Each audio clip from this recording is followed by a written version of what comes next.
चला मंडळी, आज बनवूया आपण काळं चिकन। त्याच्यासाठी मी साहित्य घेतलेलं आहे।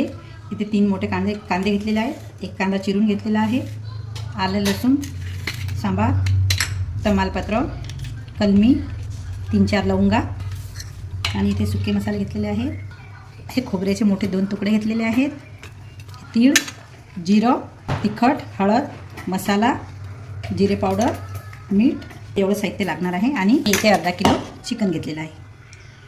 सर्वात आधी आपण मीठ लावून घेऊया, हळद आणि हे मिक्स करून घेऊ। चिकनला हळद मीठ चांगलं लावून घेतलेलं आहे आणि आता हे 15-20 मिनिटं असंच झाकून ठेवूया।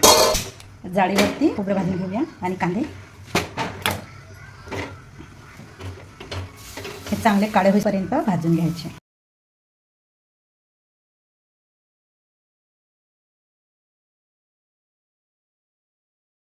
हे बघा, इथं मस्त चिकन मुरलेलं आहे।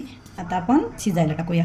तेल घालून घ्यायचं, एक मोठा चिरलेला कांदा घालायचा, चिकन घालून घेऊ याच्यामध्ये।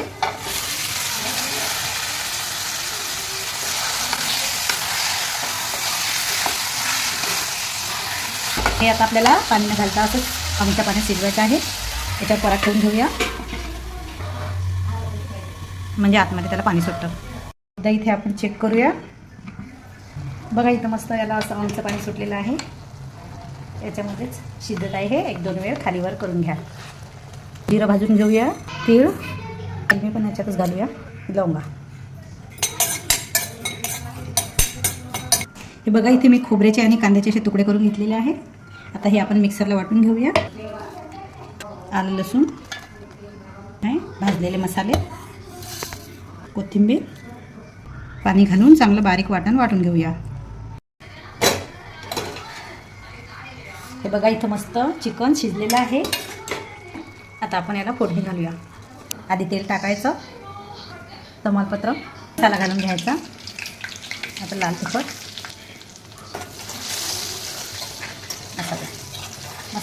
वाटलेला मसाला घालून घेऊया।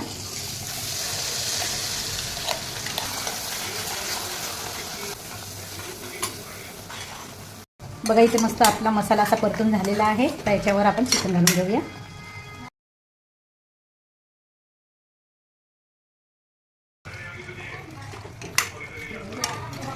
थोडंसं मीठ घालूया, आधी आपण शिजताना घातलेलं आहे। वरून कोथिंबीर घालून आणि 5 मिनिटं वाफ काढून घेऊया। बघा, इथे चिकन मस्त शिजून खाण्यासाठी तयार आहे। आता हे आपण सर्व करूया।